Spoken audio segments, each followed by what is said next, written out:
Trent does his job. All right, we're going to call to order the Tangipahoa Parish School Board meeting for Tuesday, January 6th, 6 o'clock p.m. Miss Amanda, can we get a roll call, please?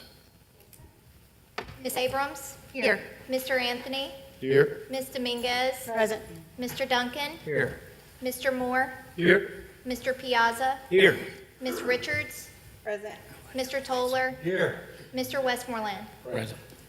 All right, if we could, can we all please stand for the pledge? Mr. Westmoreland, would you start us off? I pledge allegiance to the flag of the United States of America and to the republic for which it stands, one nation, under God, indivisible, with liberty and justice for all. Right, item C, consider approval of board minutes for December 2nd, 2025. Do we have a motion? Motion to adopt. Motion by Mr. Westmoreland, do we have a second? Second. All right, second by Ms. Dominguez. Can we call for vote, please?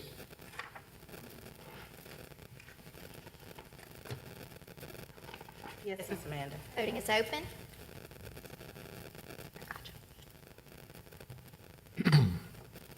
Motion carries. All right, item D is consider capital outlay committee recommendations held December 2nd, 2025. Do we have a motion? Move. Motion by Mr. Piazza. Second by Mr. Westmoreland. Do we have any questions or comments? Not? Okay, we can call for vote.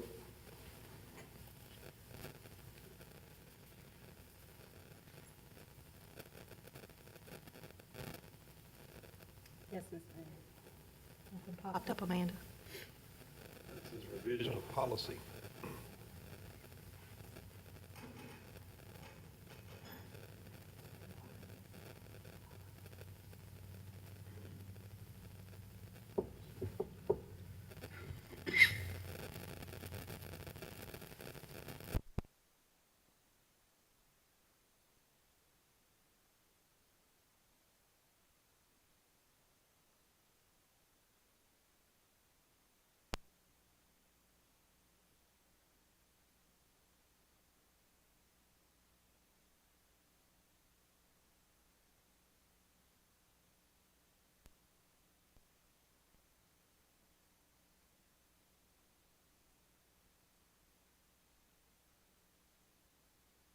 All right, before leaving this section, Mr. Piazza asked to be recognized. I know we're waiting on results here.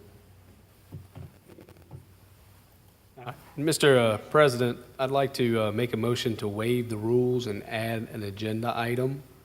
So we got to vote to that. It's the personnel that we voted on tonight for January 6th. Administration asked if we could expedite that.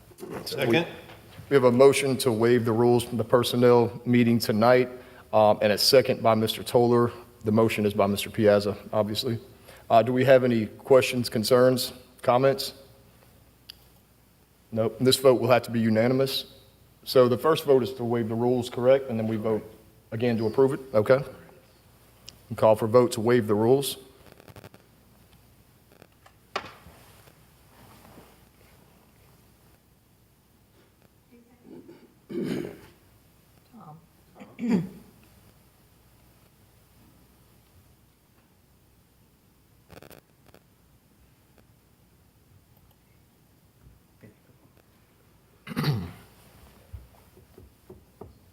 Yes.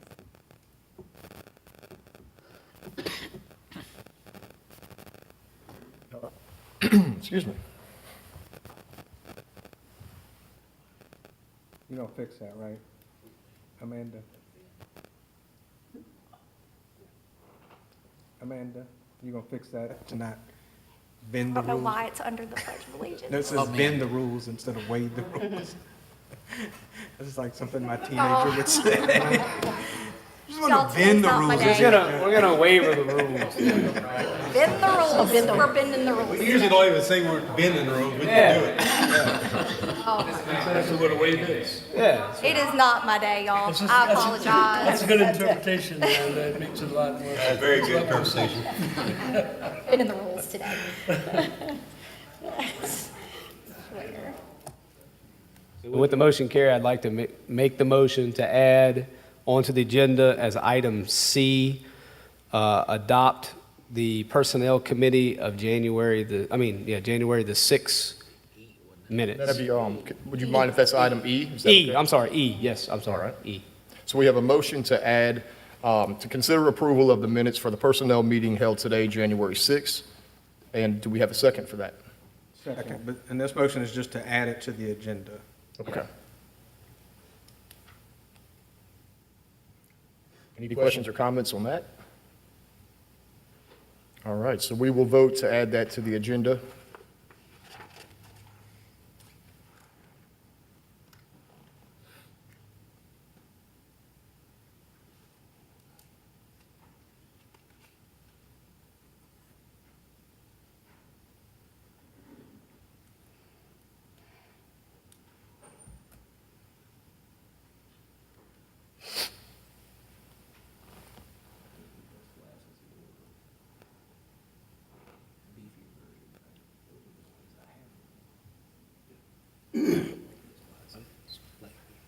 I'm sorry, who's second? You good? Second was Mr. Westmoreland, huh? You seconded?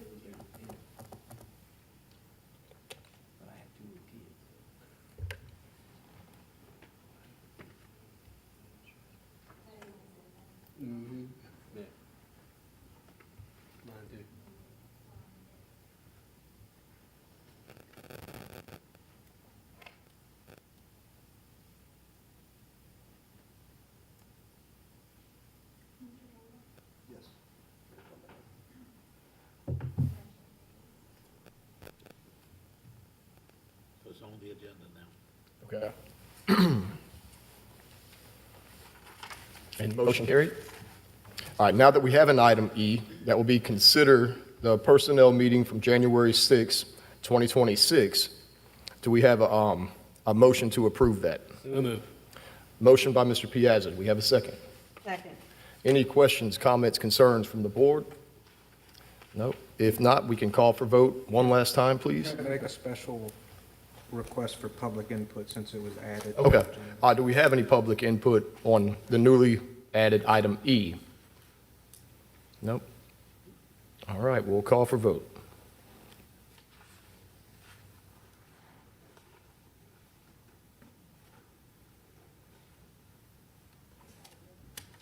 Voting is open. That's capital outlay. Not that one. But yes, that one too.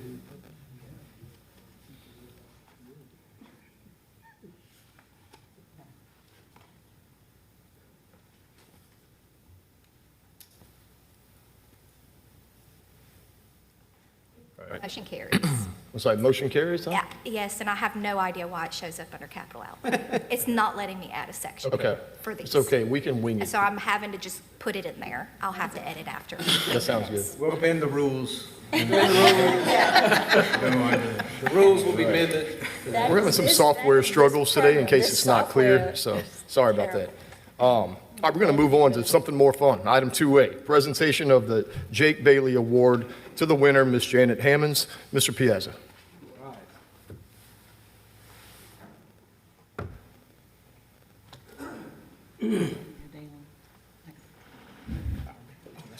Thank you.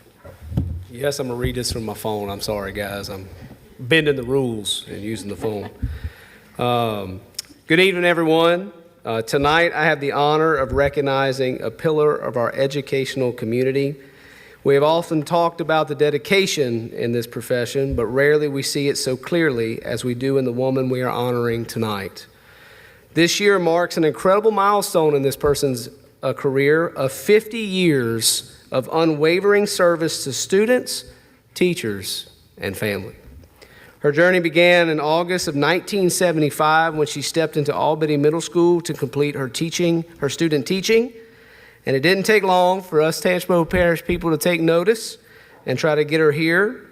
And we recognized her talent and let her join our team on January the 19th, 1976. She officially joined TPSS at Westside Middle School. From there, she would serve nearly 3 decades. She was a fixture of the classroom. She taught English and Spanish, And she didn't just teach grammar and vocabulary, she gave her students the tools necessary to communicate and the confidence to use their own voice. In 2004 to 2005 school year, her career would enter a new chapter. She would start as an administrator. She served as assistant principal at Jewel Sumner High School and then would serve again at Jewel Sumner Middle School along Principal Bobby Matthews. And then finally today she finds herself at Amite High School as assistant principal under Mr. Ford. Today we are lucky to have her leadership at Amite High School where she serves. Miss Jeanette Hammond's career spans 5 decades. You have seen generations grow up, and you have left a big mark on your schools and everyone you've touched. On a personal note, this individual is the sole reason why I remained in the teaching profession after my first year. She took the time to shape a teacher into an educator. And I give my full credit to my career in this field because of this woman right here. So it is my great privilege to present tonight Ms. Jeanette Hammonds for her 50 years of excellence, heart, and leadership for the Jake Bailey Award. Can I please get a round of applause for Ms. Jeanette?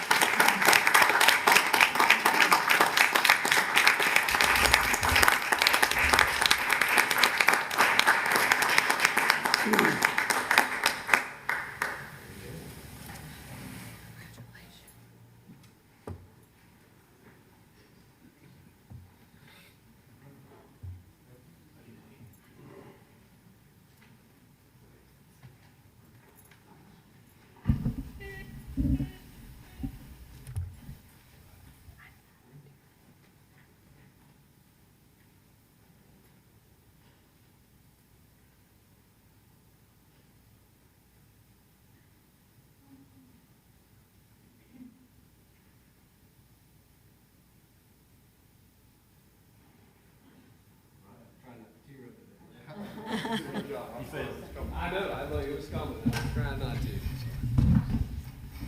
All right, floor is yours.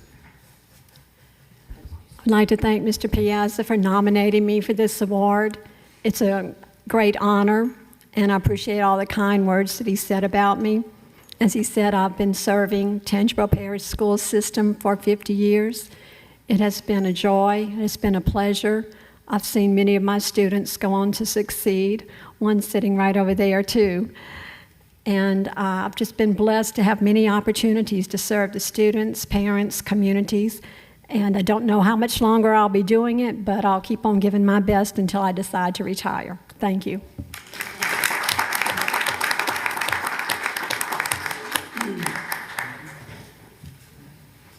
Congratulations, we're so proud of you. No. 15 more? Yep. That's what she said, 15 more? Okay. Oh, my goodness. And I just want y'all to know, too, this woman never likes recognition, so I know it took a lot for her to come here tonight. So thank you again, Ms. Hammonds. Thank you.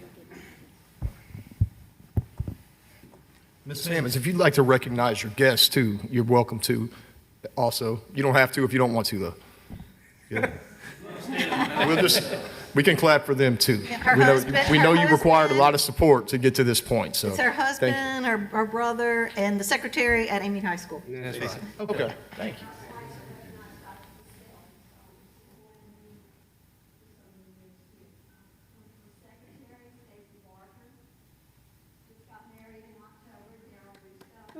Nice.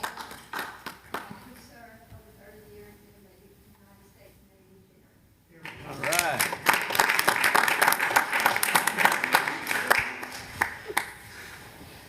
All right. You corrected Air that to Force, Navy. All right, we're going to move on to item 3A, which is the Dibbles mid-year update. Dr. Fussell. I do have to say about Ms. Hammonds, I told her that I would cry if I talked about her for too long, but I've told her this before, so she's heard it. As a high school student who had parents who did not really understand about post-secondary, she poured into me. She's the reason I understood how to apply that I possibly had the capability of doing something beyond high school, like college. She was my English teacher and my Spanish teacher, but she was my Beta Club president. And she actually made you do the work. Like you, if you were the president, she made you learn to do the work. So she truly built leadership in students. So I just have to share that about her. Dibbles. We've used this literacy screener, but as you know, it's now a state requirement. So we really wanted to share with you, we just had our mid-year window close, and this is like LEAP testing for K-3 students in their literacy. So in our K-3, the beginning of the year, you have access to this document, by the way, so you can click around in it later. But the major thing I want you to see is in K-3, the beginning of the year, our students, 42% of them scored proficient or on grade level. Mid-year, we have 50% of them scoring proficient on grade level. They have one more test at the end of the year to get their overall score. So that last column on the very end shows you how much we grew last year at the same time compared to this year. So we have 3% higher growth this year overall than the same time last year. If then we break it down by grade level. So I really want you to look at kindergarten, 24% at the beginning of the year. But what do we know about kindergarten? Sometimes it's their first time in school. So kindergarten's 24%, where all the other ones are 42, 47, 49, but some of them didn't go to pre-K. So at mid-year, we have 51% of our kindergartners reading on grade level. This time last year, we had a 20% increase in kindergarten. We have 27% increase this year. So what are we doing different? We have the once program. So we know through data that the once program is making a difference. 7% more students are at or above grade level after only being in school for one semester. So we wanted to highlight that. First and second grade, what do you notice about beginning to mid-year? No change. So good that we didn't decrease, but why are we not moving? So today, that's what our school leaders did. They took a data dive to look at first, second grade. They looked at all of them. But we focused on first and second grade to say, okay, what else? We have Studyville working with them, but what else do we need to do? And then what do you notice about third grade? 2 points.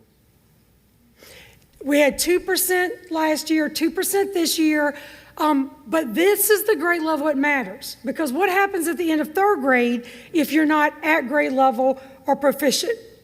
Retained. You could get retained. So last year, we had very few students retained. Most of our schools, because they have the end of year and then they have one other testing cycle. Most of our students who did not have a disability were able to promote. So big takeaway. 3% overall growth, 7% in kindergarten, so we see fruits of our labor, and we did a data dive today to figure out what do we need to do to get our first and second graders moving. Any questions about Dibbles or once or anything we're doing with our K-3?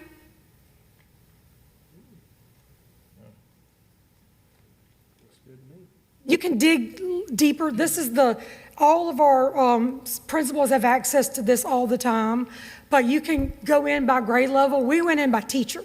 So, and then we gave models today of how they can work on Dibbles within their regular core class. That was our big PD today. And we'll see another update on this at the end of the year as well? Yes, sir. Okay. Sure will. Dr. Fussell, I don't know if you were here when Ms. Liuza, she went over this same data a couple months ago, and I know I'm personally interested, and I don't know if you were here. Were you here for that one? Yes, okay. sir. But if you're thinking we seem disinterested, I don't think that's the case. We just got a really good rundown, a couple of months ago, and this is really encouraging to see, how far we've come in just a short time. So hopefully by the spring we can be 100%? Is that an Oh, that's achievable goal? always the goal for all of our students. But really, we're really monitoring how are we moving them. And so kindergarten was our biggest, and the state's actually going to visit tomorrow and visit some of our sites for kindergarten because we're outpace the state in growth of our students. Excellent. Lisa, what is some of the theories that y'all talked about today as to why we seem to be stuck at first and second grade? So the two big real focuses is number one, we don't want teachers all of a sudden going, let's teach Dibbles, because that's not what Dibbles is a screener. It just gives us an idea of where kids are. So what we really talk to them about is let's not say tricky words or nonsense words. Let's teach our curriculum, but while you're teaching the curriculum, if you live with a teacher, some of you do, you'll hear about a teacher table. So we really went back to the basics. Like while you have a small group at your table, they don't all have to do the same thing. One of them may be doing this. One of them may be doing this.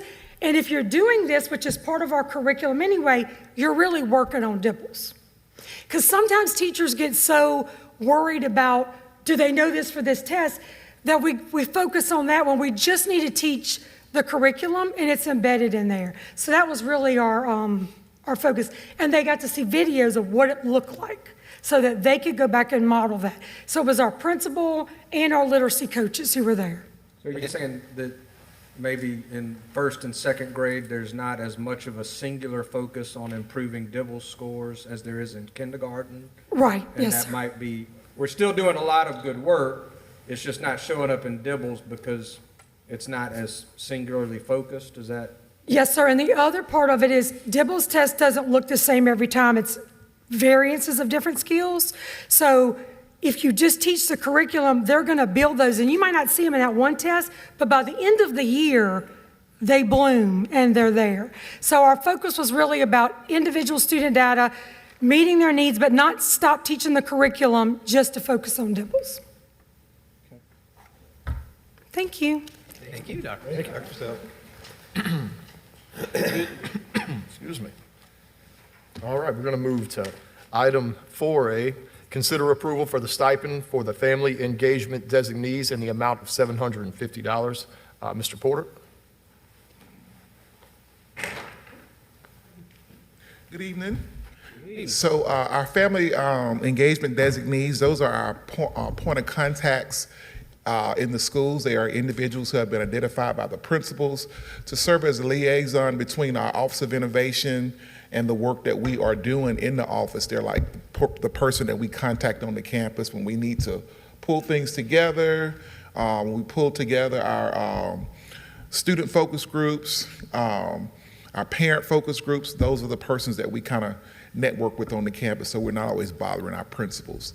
And I believe attached, you have the PDF to the responsibilities that those persons are responsible for in that role. And salary, in the salary schedule, right, Amanda? That attachment, yeah, which puts it in line with the other points of contact at a school. These are the single point of contacts at every school for the extra duties that they do. I'm glad you said that, because reading it, it looks like we were giving a stipend to the family engagement person we just hired. No. Yeah, that's how it's written. So I'm thinking, Yeah. well, we just hired that person, so yeah, this makes much more sense. Yeah, every school, so 32, has one family engagement person that works with the one that we just hired hired, in yeah, this okay. department.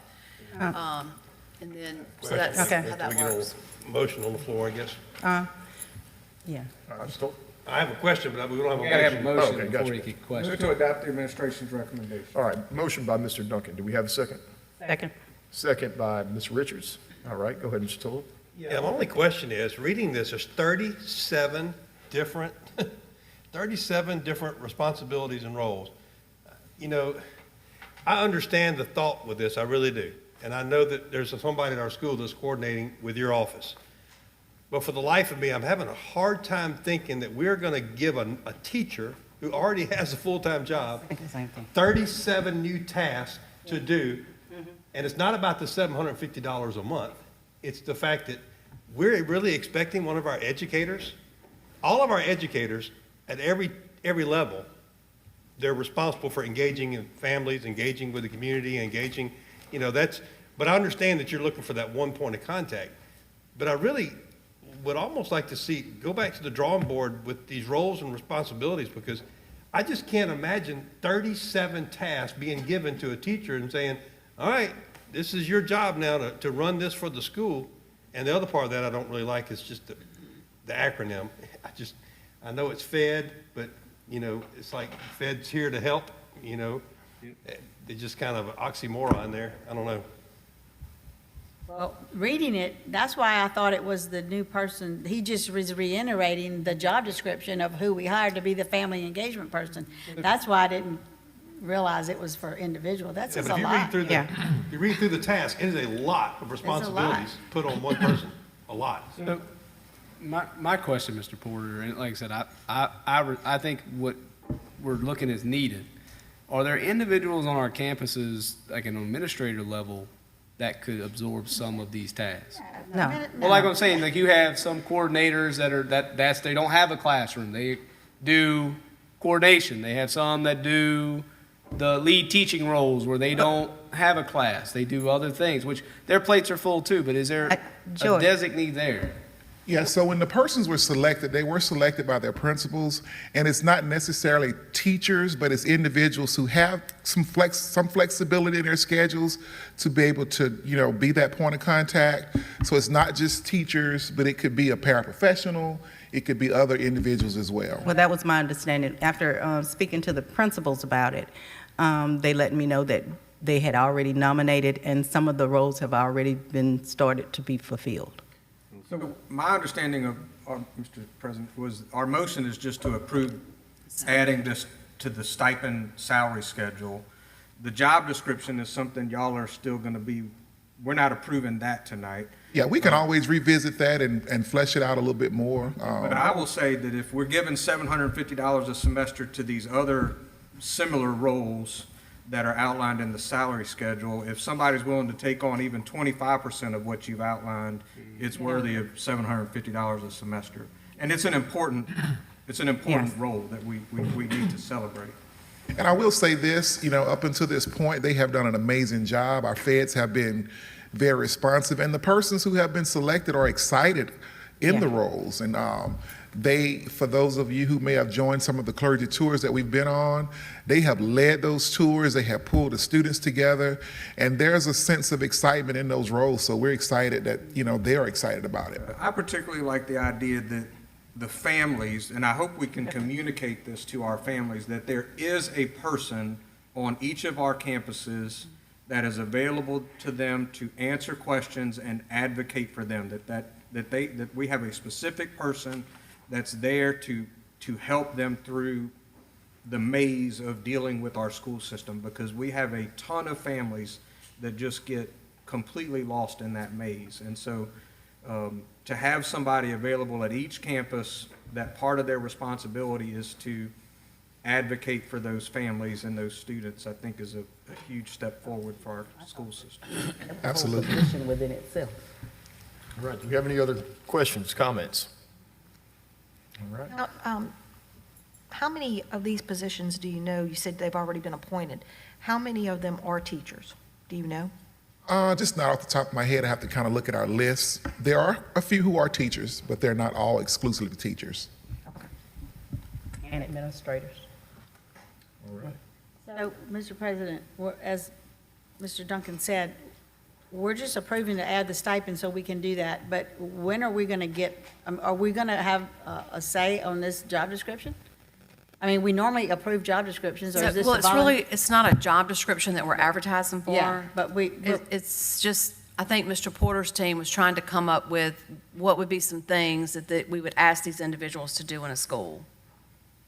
Is there a way to condense some of this stuff so that it's Yeah, not we can definitely overwhelming? revisit the list of responsibilities. No problem with that. This is a lot. I mean, just two major things. They have to have 2 meetings a month.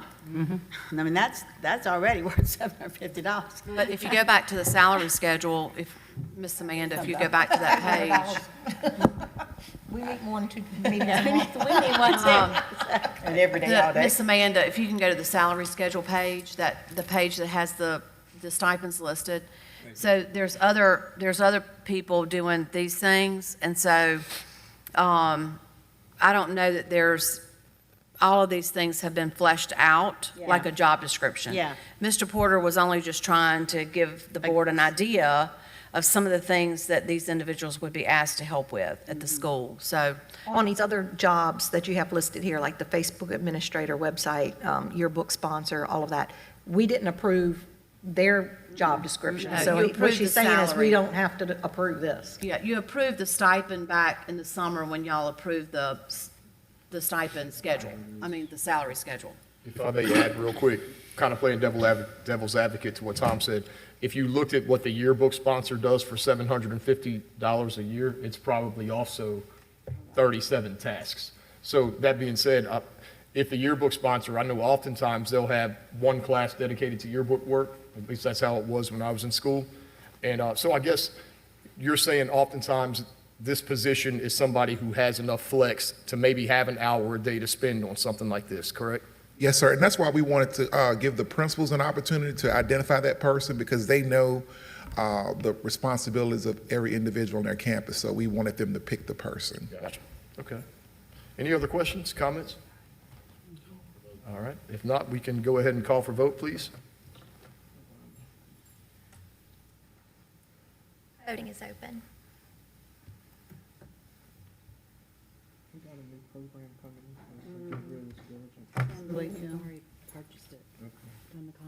And I just want to clarify, it says consider approval for the stipend, but it is approving the stipend for the family engagement designee. Yeah, that's right. It was showing different. Thank you all. on the screen. Okay. Thank you. Thank you, Mr. Porter. And also let them know that they welcome to reach out to us if they need us for anything. All right, moving on to item B is consider authorizing the administration to execute a lease agreement with the city of Ponchatoula for the use of Athletic Park. Mayor Daniels has come in tonight to answer any questions that we may have and give us kind of a scope of work to tell us what they did at Athletic Park. And also keep in mind, while he's doing this, that Ponchatoula High School baseball is kind of like the main tenant. Mr. Daniels, would that be correct? Yes, sir. As of right now, first of all, good evening. Thank y'all for having me.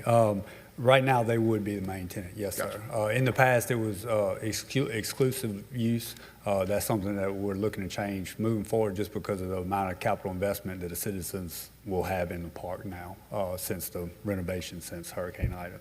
Gotcha. All right. So I guess, did you want to kind of just tell us, we don't need a step by step, but maybe just a little bit about what they did at the park, why it was needed, and what was the total kind of cost of the project? Okay, this started with Ida, obviously, before my administration. It was basically a tear down. I think at that point, Mayor Zabia made a decision to try to rebuild what was there because of the historic significance of it to the town and to the area, and mainly the baseball community. With that, we probably incurred a few more costs than it would have been if we just attempted to rebuild. As we sit today, I don't know what outstanding invoices we have, but right now we're at $2,094,131.46 is what the city's poured back into it. So as you know, with the park, there was very little insurance involved. I don't want to say numbers, but it was less than $200,000. So I think that's why we're here is my council feels that with the economic investment that we put in, that's why it was necessary for us to revisit this. Okay, gotcha.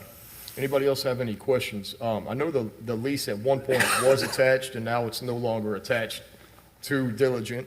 But did anybody have a chance to look at the lease and may have some questions? I haven't seen it. I'd like to, I don't know the numbers or. Okay. And I have a question, Mr. President, too. We did make a motion to, Yeah, we got to have a I'll motion. go over that with you. Okay, so the cost is, it's $10,000 a season, essentially, or $10,000 every year would be the rental fee. There have some questions that Andre brought up that of course the administration will have the opportunity to go over with the mayor and the mayor's council. But ultimately, it's $10,000. There are a couple things, specifically, I think items 6, 7, and 8, that a couple other members who saw the lease questioned, just to clean up some language and kind of get an idea of what those additional costs might be. For example, a portion of the power would be paid for by the schools, some maintenance and some cleanup following games, practices, et cetera. Trent, and I think the mix-up with the power there, and look, that was drawn up by our attorneys as well. I think they put the meat and potatoes together. The best I can tell from the previous agreement is the utilities were paid by the school board, and from what I can tell from the financials, we sent them to them, and that was essentially all that the city received. So I think that's how that got fit in there. Look, as long as the main points are there, I think the attorneys can iron out the details here and there. You know, the city's attorney will be more than happy to speak with whoever's representing y'all to work the rest of it out. Okay, perfect. With that being said, Mr. President, my question is, I know at one point we had talked about authorizing administration the right to go ahead and start negotiations on this lease, but the way this reads tonight is that we're authorizing them to accept this lease. We're authorizing the administration to execute a lease. So that doesn't mean that they're signing one. That means they're going to execute it, which, Mr. McNeely, is that correct? That execute doesn't necessarily mean to sign it without our approval, correct? Yeah, I think it needs to be negotiated. It's really the wishes of the board. Do you want the administration to take your input, meet with the city, if we agree, execute it, or do you want us to begin negotiations and then come back to you for final approval of a lease? I don't know what kind of timeline you're on as far as baseball. Yes, go ahead.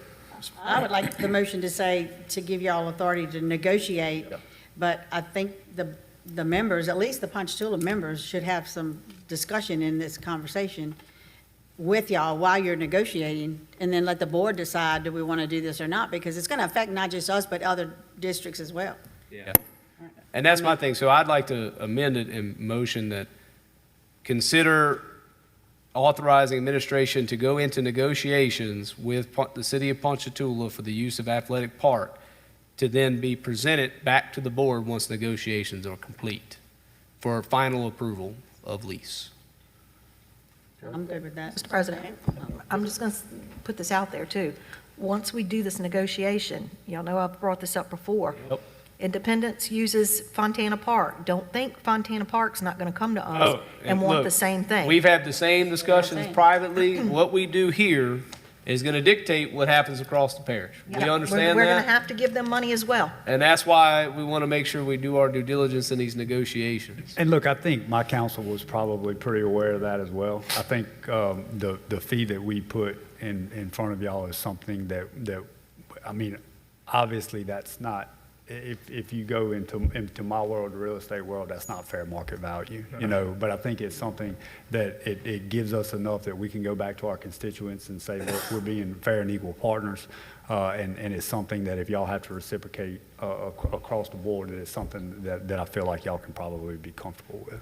Right. Just for some perspective, at $10,000 a year, it would take 200 years for them to get their investment back. Right. So it's really fair.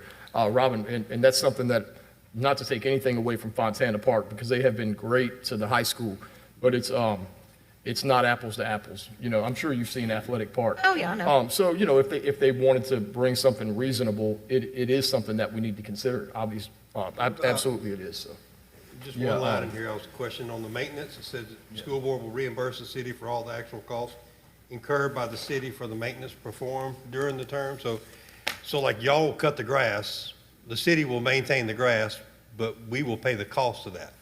So, And that's on top of the. And Mr. Tom, great point. I think those are the parts that we can probably let the attorneys kind of work out.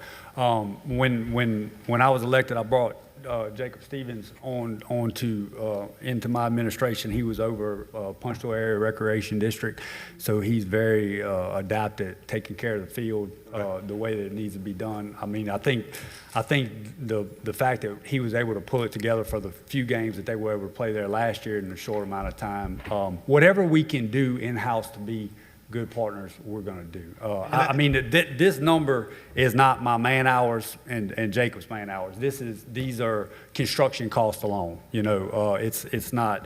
Look, we want the kids to play ball there. I just have to go back to my people with something. Yeah, and don't take my questions for, look, I understand the logistics, just like Mr. Anthony's saying. You know, if we're going to spend $20,000 a year investing in a park, for instance, it would take us a long time to build a park. I believe we need more partnerships like this with our municipalities, because there's no sense in the school having a ballpark that we're going to use a little bit. Y'all have a ballpark that you use a little bit. I mean, look, this is collaboration that we should put together. We just have to make sure that it makes sense. And then whenever these other Kentwood and Independence and A-Meets hit us with similar type requests, we come up with something that's fair as well, depending on the park. And some of the other school board members may know this too. We plan to turf the infield and outfield. We got a commitment from Dr. Wheat for $250,000, I think. I feel like my council will probably give me the rest of the funds needed to do that, and that will put that park there for the high. I mean, it will rival anything in our area. It's going to be a premier facility. If y'all haven't had the opportunity to see it, I would encourage you to go check it out. And As you said, I've never seen this. right. So we do have a motion. I've I'm never sorry. seen this. Like, I don't even know what it says, other than what Tom just said. So that's what I'm saying.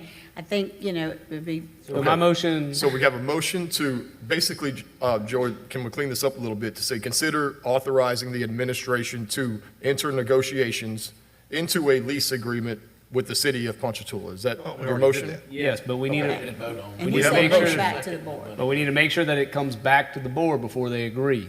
Okay. Because the board should have final approval after that's done. Go ahead. Did I really muddy things up? If you just table this, don't we kind of have the authority to negotiate and come back with a lease Yes, anyway? you do. You're right. Fine by me. All right. Motion to table. We got a Second. motion to table by Mr. Toller and a second by Mr. Piazza. Do we have any let me ask this first. Do we have any questions or comments from the board or from the public? Do we have any opposition? Any opposed to this? All right, motion carries. Does that sound good? I think we'll find a good middle Yeah. ground. Thank you. While I'm here, I do want to thank y'all for y'all's involvement in our after-school program. I think Ms. Stilley had the opportunity to come to one of our programs. We were able to bring it back after last year, and because y'all provide the transportation for those kids. When we started it back last year, I think we were at 31 or 32.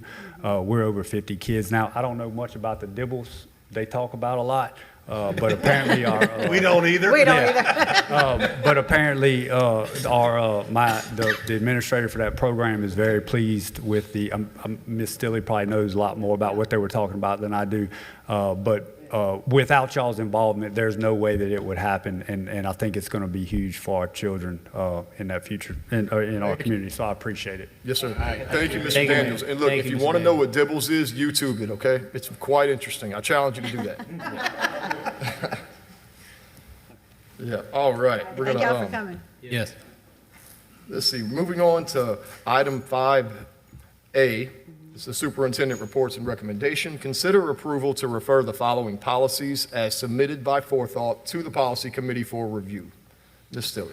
Yes, Mr. President, these are policies that are recommended by Forethought due to state legislative changes in the law.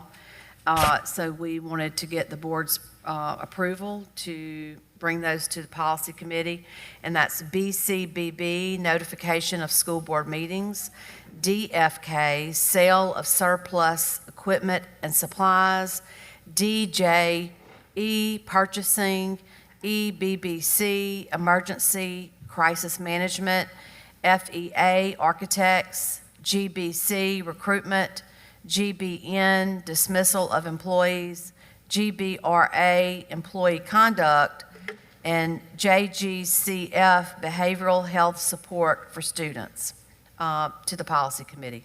Motion to approve the referral. Second. Motion by Mr. Westmoreland and a second by Mr. Piazza. Do we have any questions from the board?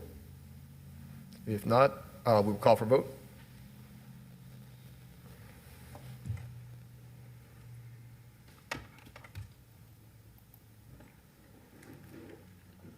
Yes, for me. My computer restarted.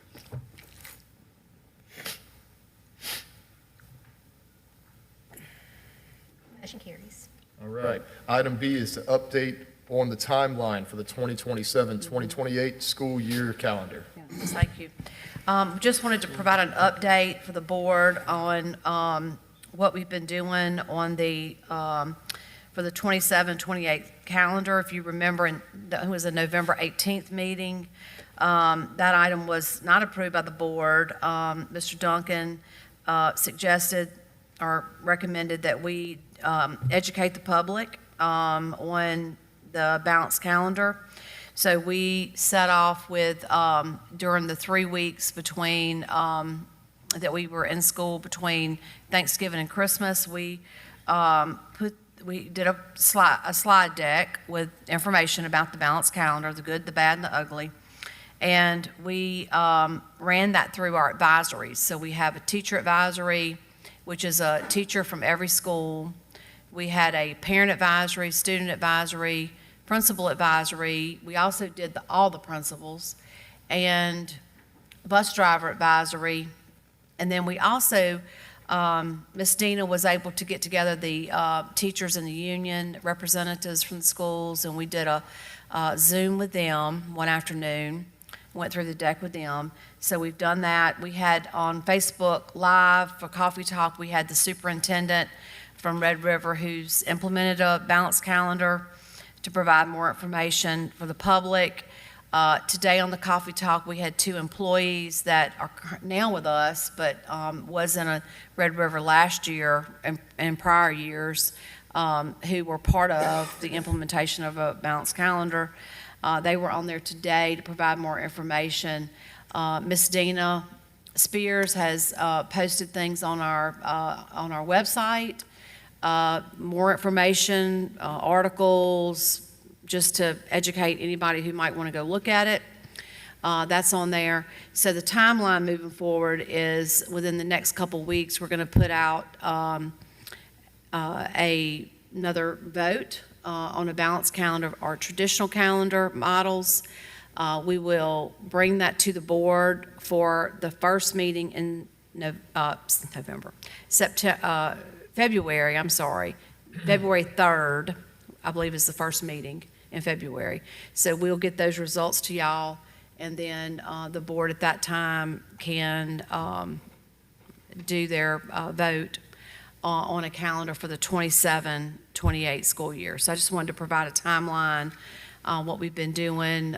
We want to, our next step, what we need to do is add to the website the model, a couple of the sample calendars, what it would look like, along with the traditional calendar, and then we would put it out on a vote by, in the last 2 weeks of January, and then bring it to the board for February 3rd. That's the plan.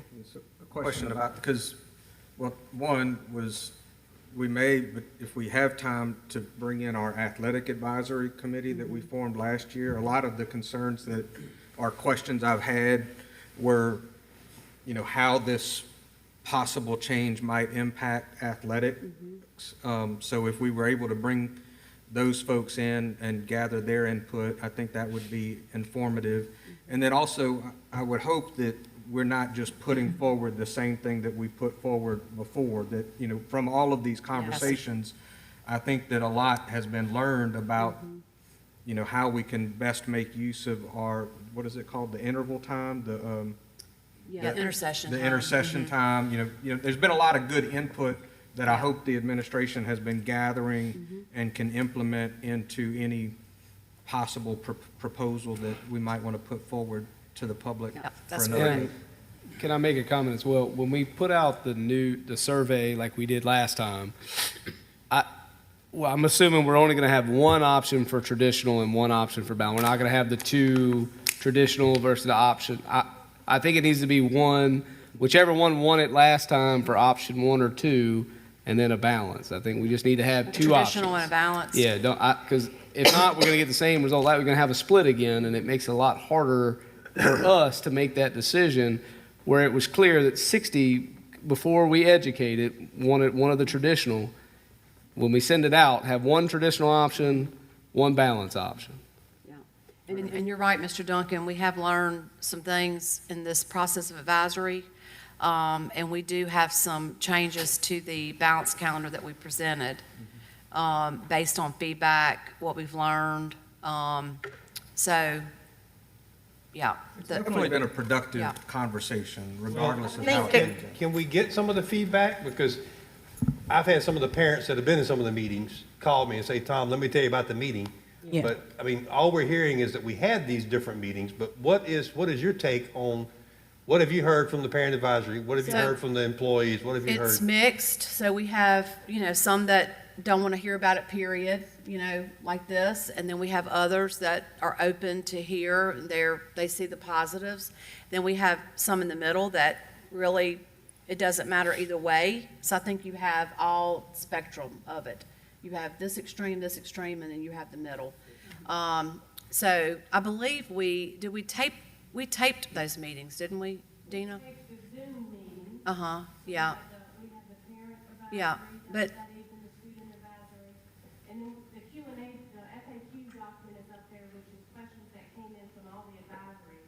Yeah. We provided answers to those. So we developed a question answer, frequently asked question. Those came from what came from the advisories. Those were the questions that we were trying to get to and answer there. But it's mixed, Mr. Ms. Staley. Staley, are we introducing or are we talking about the 4-day week like Red River? So Are we? that is part of their balance calendar. Right. Is the 4-day week for students. And so, based on the feedback from, like, for instance, the parent advisory, I think that would be, I don't think parents would necessarily be for that. But there's ways in which you can do a day a month, where there's a professional development day for teachers where they go and plan. So we're trying to consider all that. That's why having having one balance calendar and one traditional, because if we want to, offer the 4-day as an option, then we almost need 2 balance calendars and then 2 traditional, which that would make it a equal 4 split. Right. So, I think that's too much of a. That's too much. but I think that, Too much at one based time. on the feedback, we could I develop think a about. year-round calendar. You just think think both. You do one and one, do one of each. Now, what about the, a lot of questions that I've been getting is, if we do this, are we going to offer on the time that we're off? Are we going to offer transportation to athletics for people that have practice? So, on the weeks that there's nothing, no. Okay, that's going to be a problem. What do they do in the summer when there's no transportation? How I'm being told is, you have little Johnny that's in 4th grade, and you have his brother that plays football. Mama's going to make him stay home with the kid so they don't have to pay daycare. That kid's not going to go to football practice. So that's their mindset, that they're thinking that the older sibling is going to have to stay home and take care of the kids, and they don't have a way to get to the high school. And that's why I said we need to have those conversations with our athletic and see if we can work through solutions. Coaches need to be involved in this. If we're gonna move in that direction. All right, Mr. Toller? Yeah, just real quick, and I just want to make sure that whoever's watching this hears this. Some people have called me and said they feel like that we're pushing this on them, and that we took the delay so that we can have these things, so we can say that we've done our part, and now this is what we're getting. And I want everybody to understand, we haven't voted yay or nay on the balanced calendar. There are proposals out there, the information is being spread, the information is being shared, and we want questions. But we as a board, I'm not pushing either way, and that we're not shoving this down anybody's throat. This is the time for them to reach out to your board members, to reach out to your friends, and to talk through this. Because this is not a foregone conclusion that we're going to do this regardless of what people tell us in these meetings. And I think that a lot of people honestly have the feeling that this is a foregone conclusion, that we've made up our mind, and now they either get on board or they get left behind, and that's not the case. This has not been decided. This is still open for debate, and we're still in the mode of trying to get information so everybody has an informed decision. I just want to make that clear. Just want to say real quick, Mr. Toller just kind of stole my whole public comment, But anyways, I think Mr. Piazza went first, and I'll let you go second. And I just want to piggyback off what Tom, I went to a bunch of holiday things over the break, and I got a lot of family members who are teachers and administrators. And when I say I got bombarded with questions and input, and I mean, everywhere I turn, it's balanced calendar, And I'm glad you came tonight and gave us an update of where we are and that timeline, because as you know, as a superintendent, in the next few months, this is when our counterparts next door, Livingston and St. Tammany, start putting out their information for their next year, looking to hire new people. You have a lot of staff right now that are on edge on what they're going to be doing in 2 years from now. And educators, we are very reluctant to change. I want to make sure that we're doing this in a timely fashion so our employees can know what to expect, so we don't accidentally lose some to our neighbors if we decide not to do this or one way or the other. I just want to make sure that we're doing this in a timely fashion, because you do have a lot of people who are now very invested in the conversation and worried on both sides of those aisles on where we're going to fall here. And I just want to make sure we're doing our due diligence to do it in a timely manner, so that way that can be put to rest and there's no issues moving forward with our staff and our community. Because, I mean, I went to a bunch, and I'm sure there's a bunch of other board members that had many discussions over the break where people called or we saw them at the grocery store. I mean, I was getting groceries with my kids, and somebody's like, "You better not," and I'm like, whoa. We're talking about it. We're getting information now. I want to hear your input, but there's a lot of people who are concerned, but on both sides. I just want to make sure we're doing our due diligence in a timely manner. I'm all for giving people information. I don't want it to backfire us on it, because we know our neighbors are going to be looking at this and trying to figure out a way to how we can stifle off some teachers if we don't get it voted on, and it's, they're going to be looking. That's right. So, Mr. Dominguez? Well, what I was going to say to my athletics, the athletic directors got together today, from what I understand, had a meeting, and they came up with questions and concerns, and so here you go. But I do agree that that other committee we could reconvene that committee, but that was the athletic directors, and they emailed that to me and Joey and Trent today. So I thought that was great. That they do have some amazing questions on there that definitely need to be addressed, and one of them was what Robin just said about the transportation. Well, and I don't want people to think that we're harping just because of athletics. But it's very important. But we need to understand that, yes, we want our testing up. This might do good for our educational wise on that end of it. But we also have to recognize that sports play a big part in keeping our kids in school. The demographics that we have in Tangipahoa Parish, we all know that, we're in a poverty parish. And these kids depend on sports to keep them on the right path. And I don't care what anybody says, if little Johnny is not playing football for a coach, he may not have a father figure at home keeping him on the right path. So we need to keep this. We need to make sure we take the coaches' opinions into all of this, because it's really gonna affect their way. And then these kids may go off to a private school just so they can get the athletics in a normal school setting. So we don't want to lose our kids either. All right, Ms. Richards? Well, I've got questions too about it. And so it made me go and really, I listened to the coffee talk about 3 times, and then I went on the internet and researched and found information so that I could, be able to address it. And what I found though is that we're afraid when we say change. And then in my mind, I wasn't thinking balanced calendar, I was thinking year-round school, which is a difference.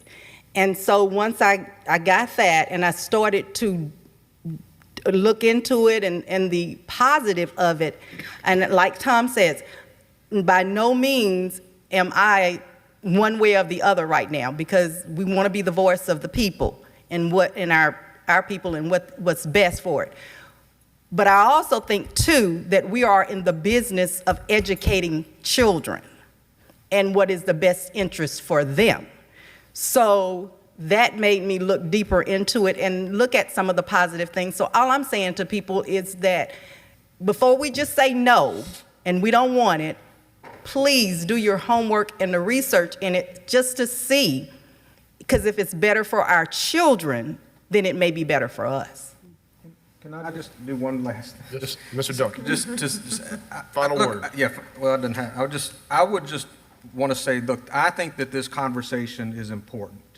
And it's not necessarily important because it's an either or, it's one or the other concept. Yeah. This could be a conversation that we have this year that maybe in future years it leads to an even more creative solution. But the bottom line is we do have a problem, a significant issue where a substantial portion of our students remain behind because we're not currently pausing in regular intervals to get them caught up while the rest of the students just continue to progress. Right, that's what I saw. And so whether it's this solution or some other solution that we as a community can come up with that recognizes that's a big deal, that we need to figure out some way to help these students get caught up and we don't just continue to leave big sections of our students behind.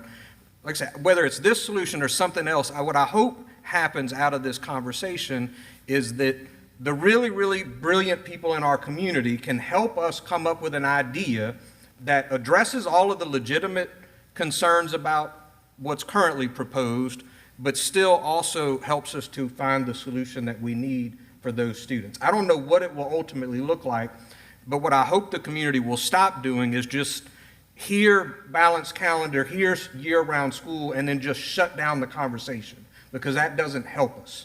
Continuing to just say, well, we've always done it this way every year. We've always had a big, long summer. We've always had Christmas. We've always had a week-long Mardi Gras, and I just want to keep doing that because it's what works. Well, that ignores the fact that maybe there is a better solution that we can find. Yeah. So I just hope, again, that we take advantage of, as a community, of the opportunity to have the conversation, and then hopefully, eventually, we will find a solution that works. That's right. Okay. And in some instances, it showed that the holidays was actually extended. So it's no more days. I did have one question about it, though. Like, I know that there will be teachers that will be employed and working even on the days that, that the children are not there, or some of the students are not there. Will there be, so that's going to be extra pay? Yes, if they're working during the intersession. But honestly, there's been another variation that has come up through all these discussions where the students and teachers go 9 weeks, like a 9-week period. Then on the 10th week, everybody still goes, everybody, okay? But on that 10th week is when they're doing different things. So if this group of kids are below reading, they're doing things specific to their reading things. In high school, the 11th graders may be in an ACT boot camp that week to help with their ACT. So it's like on that 10th week, everybody goes, which solves the problem of the concern that parents have about, the kids being out 2 weeks and some kids going and some not. Everybody goes. Teachers go. It's part of their instructional days. Then the 11th week is no one goes. So there's 1 week that no one goes. And then you repeat that cycle. That's emerged through the conversation. So, Ms. Stilley, on that 10th week, for example, as I understood, because I watched your thing, you know, the kids that need those educational interventions would get them, but then the other kids that are on, that they could do enrichment activities. Yes. So a lot of our schools that don't currently have a band, for example, could have some sort of music classes or theater classes, some sort of enrichment activities, art classes that are going on during that extra week. So the week of intervention and enrichment is based on the needs and the interest Of that school. of the students in that school and that grade level. Right. So the teachers and the staff plan that on what, and it's maybe different every time, so, it will be. So it'd be based on, you know, the needs and the interests of that school at that time, and that's what that 10th week, and you just repeat that cycle, and it gives you a longer summer. It So- solves the problem of, that's emerged, that, oh, well, our summer is so much shorter, is that, that because you're only doing the 1 week off, everybody still comes on that 10th week, and they're getting their interventions and enrichment and, you know. Bring fun back to school. Yeah. So is this going to be like, so the employees, are there going to be a 12-month employee, 9-month No, employee they're still anymore? working the same amount of days. But are they going to be 12-month or 9-month? They're still working, I think it's what is 170, 182 days, whatever the number. Yeah, they're still working 181 days. They're getting paid for 181 days. Instead of it being over 9 months, it's spread over 12. The days are spread out differently. Except for those coaches, the questions the coaches had about that, you know, their pay. Because if they're off a break, but they're still got to go because they're having practice or sports, then are they going to be compensated? So that's a whole nother question too. Because they're not getting the week off. Yeah, they're not getting a week off. And neither would, well, you can look at all these questions. These are some legitimate concerns.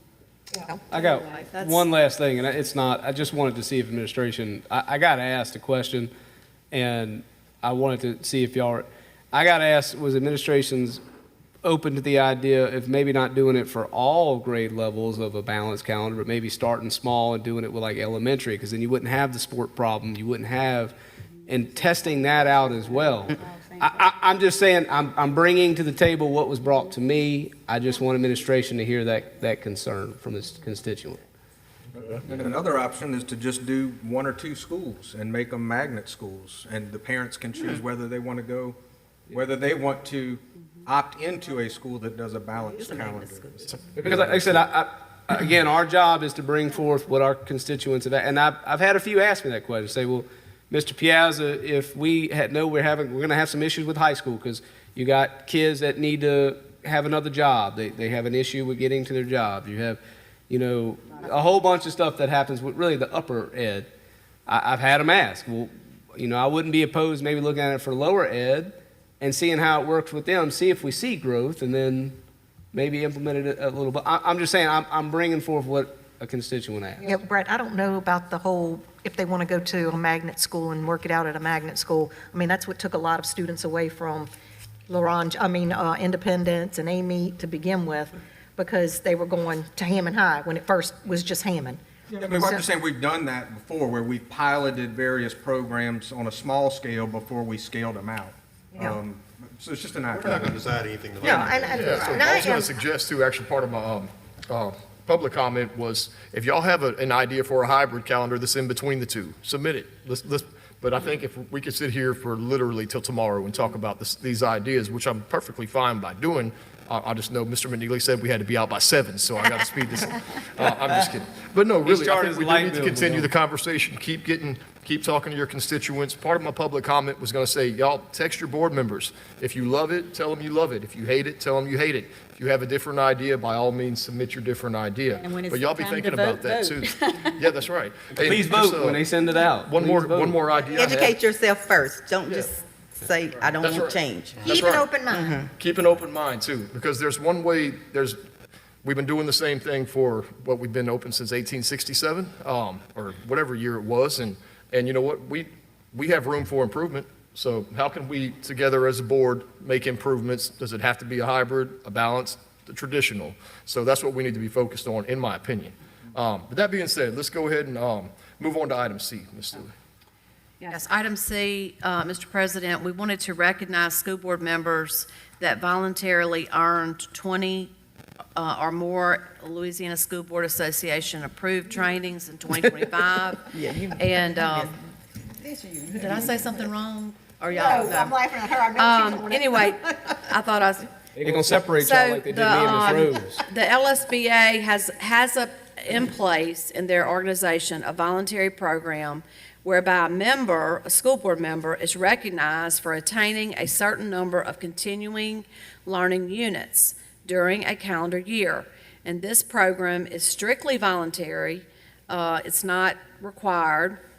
It's not part of the law regarding school board member training. Any school board member that voluntarily earns 20 or more LSBA-approved training hours during a calendar year is recognized for these efforts as a certified board member at the LSBA Annual State Conference.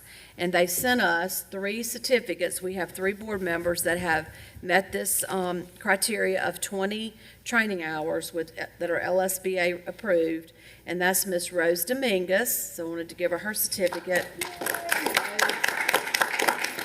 And I'll tell you, we're going to take a picture. We're going to all 3 get up here, 4.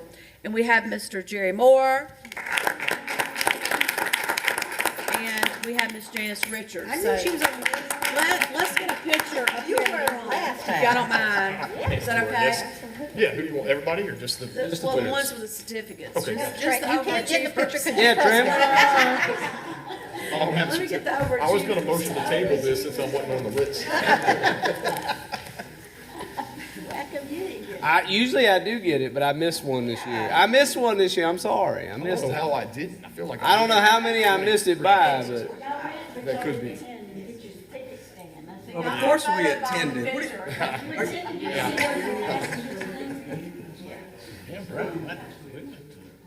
I know we should, I don't know why ours didn't get recorded. I don't know how, I don't know, I couldn't have missed it by much. That was Because that was this year, we went, right?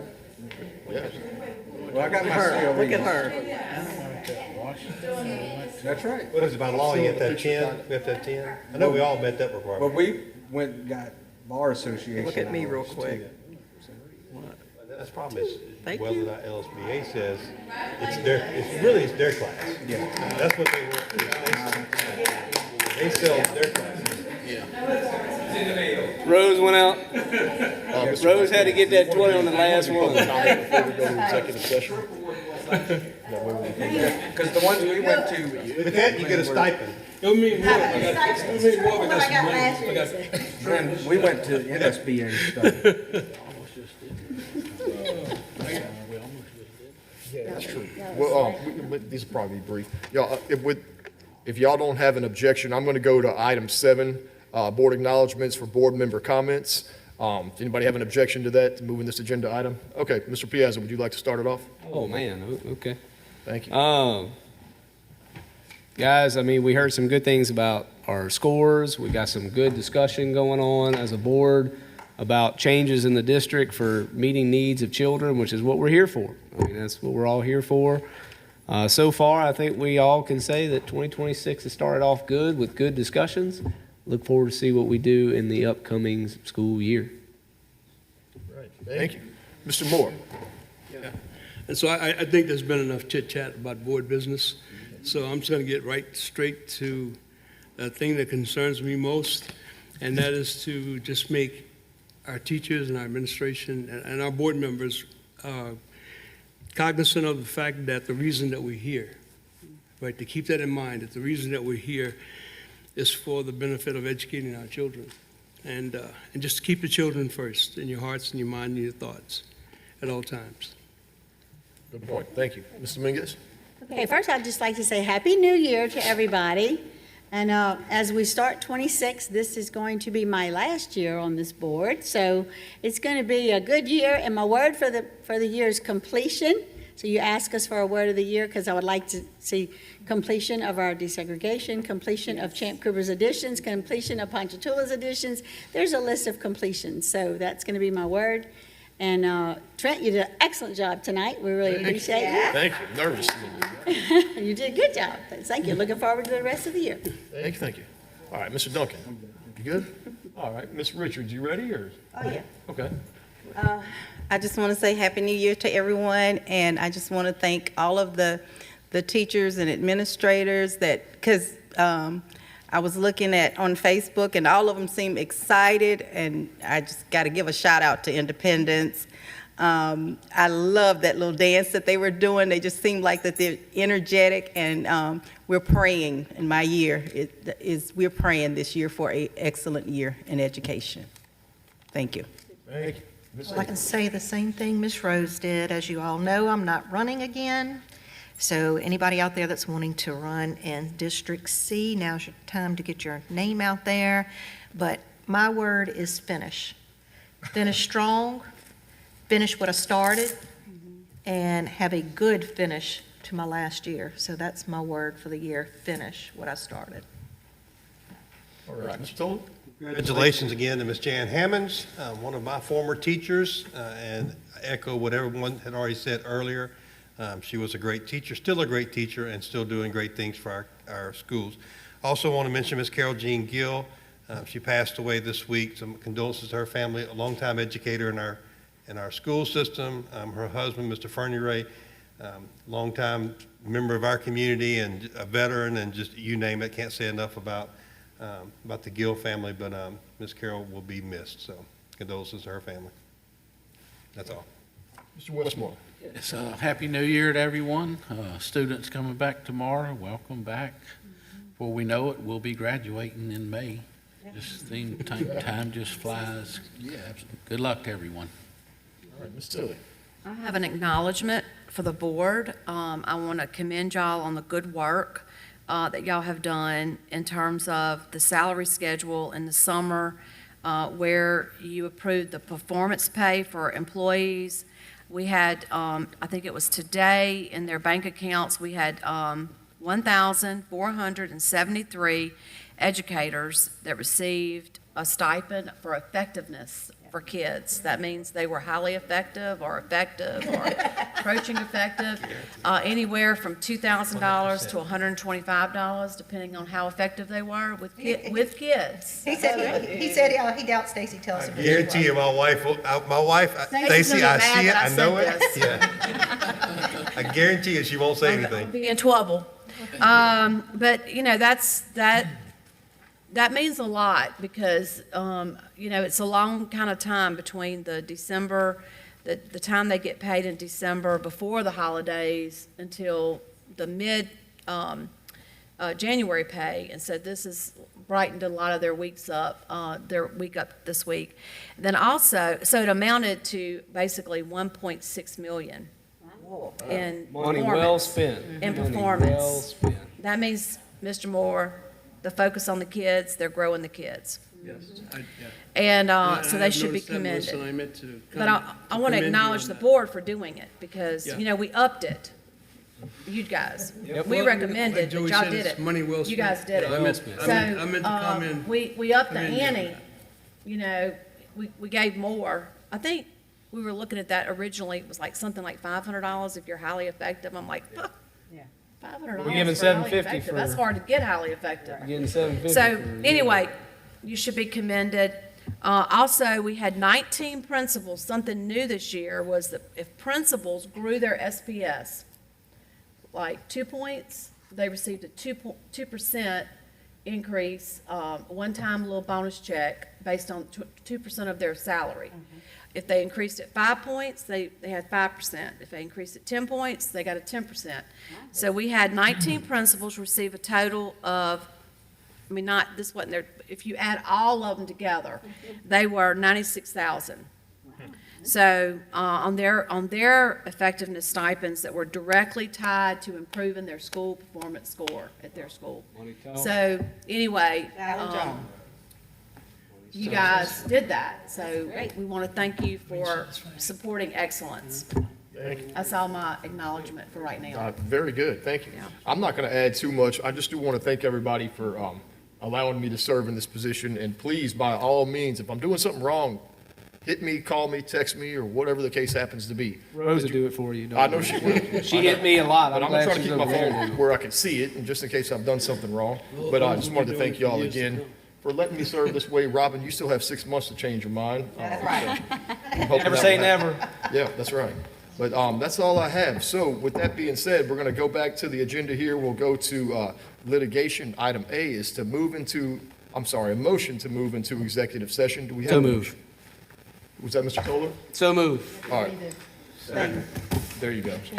Did you catch that, Amanda? Because I didn't. I'm sorry. All right. Do I need to read item B, or we do that? You've moved have into to read the executive session to consider I'm the gonna put case this of up here. Esmeralda Mendez versus Herlin Guillory. Is the Okay, gotcha. motion. You want me to recite that as well? I got it. Okay, gotcha. Thank you. Channel 17, proudly serving the Florida parishes. Having returned from executive session, does anybody wish to make a motion? Move to adopt council's recommendation as to the matter Esmeralda Mendez versus Herlin Guillory et al. All right, motion to approve council's recommendation by Mr. Duncan. Do we have a second? Any opposition to this motion? Hearing no opposition, motion carries. And do we have any public input, Ms. Amanda? Anybody wish to speak? All right. With that being said, meeting is adjourned. Thank you all.